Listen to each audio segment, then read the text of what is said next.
Hai semua, kembali lagi di YouTube aku. Kali ini aku mau masak kikil sapi. Aku mau masaknya ditumis-tumis aja, jadi simple banget. Kalau kalian penasaran dengan caranya, tonton videonya sampai selesai ya. Karena cara masaknya itu dijamin simple banget, cocok banget buat kalian yang lagi mager masak tapi pengen makan enak. Kalian wajib tonton videonya sampai selesai ya.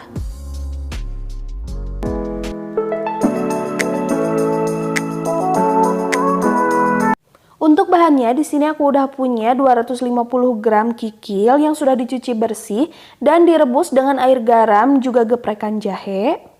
Kemudian untuk bumbunya di sini 2 batang serai, 3 lembar daun salam, setengah buah tomat atau 1 juga boleh, secukupnya kecap manis, 3 siung bawang merah ukuran besar, 3 siung bawang putih, 5 buah cabai keriting dan 5 buah cabai hijau.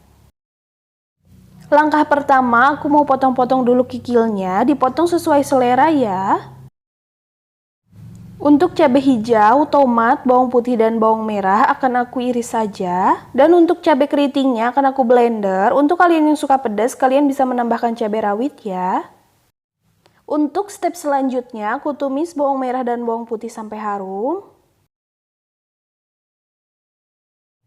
Setelah harum, masukkan cabai rawit dan cabai keriting yang sudah dihaluskan, kemudian masak kembali sampai bumbunya harum dan matang ya.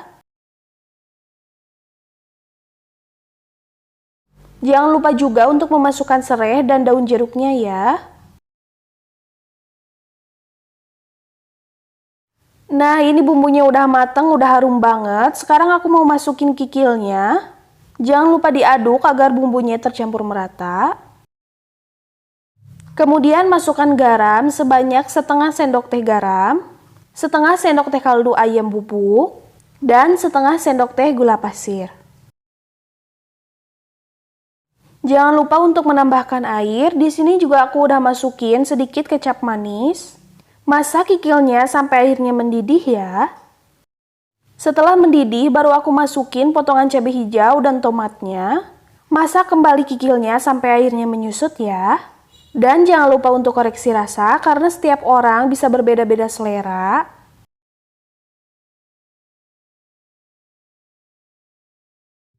Nah, ini dia tumis kikil sapinya udah jadi, rasanya enak banget. Buat kalian pecinta kikil, kalian boleh coba resep kali ini ya. Cara buatnya juga mudah, semoga video kali ini bisa bermanfaat. Jangan lupa untuk di like kalau kalian suka dengan videonya. Untuk saran dan masukan, kalian boleh tulis di kolom komentar. Dan untuk kalian yang belum subscribe, jangan lupa subscribe ya. Terima kasih.